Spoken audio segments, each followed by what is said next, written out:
So, folks, we're doing a new feature on this channel. It's Tavern Buybacks, where I respond to comments left on various videos that are not long enough for me to respond with a full video, but a short 2 to 4 minute. I think we can do that.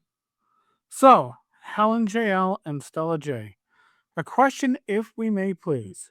We have been watching your videos for 2 to 3 months and thoroughly enjoying and learning from them and applying them. Thank you.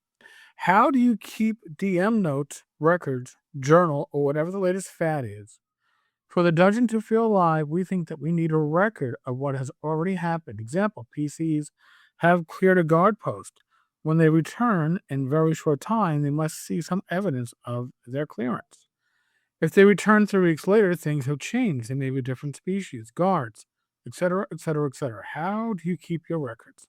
Thank you for your time and effort. Stay well, stay safe. Helen and Stella +2 girls.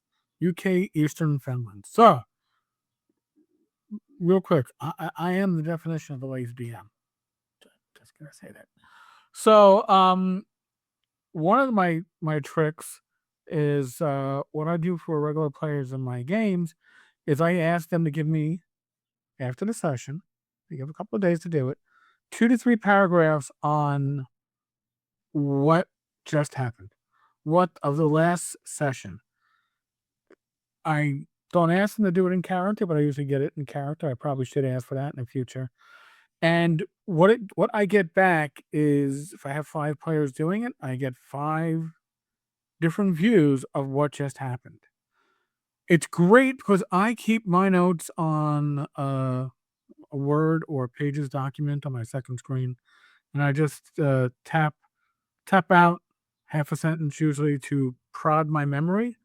But reading my players' notes does a bit more than that. It's really excellent. And if they do give me those 2 to 3 paragraphs, I give them a 10% experience point bonus.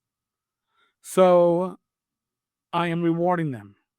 If they don't do it, they don't do it. It's not a requirement, but it helps me and it lets me see what my players think is exciting. What struck which player as the highlight. And that's very eye-opening as a DM GM. So that's my little trick. All right, folks, I told you I'm going to keep these short. If you have comments, I try to respond to the vast majority within a day or so, if not shorter. Sometimes some slip through the cracks, such as the world of YouTube. But if I catch one that looks interesting, I'll do what I do here. But again, that's probably as long as I'm going to be able to share on the screen. So just keep that in mind. All right, folks. Thank you. God bless. I'll catch you later.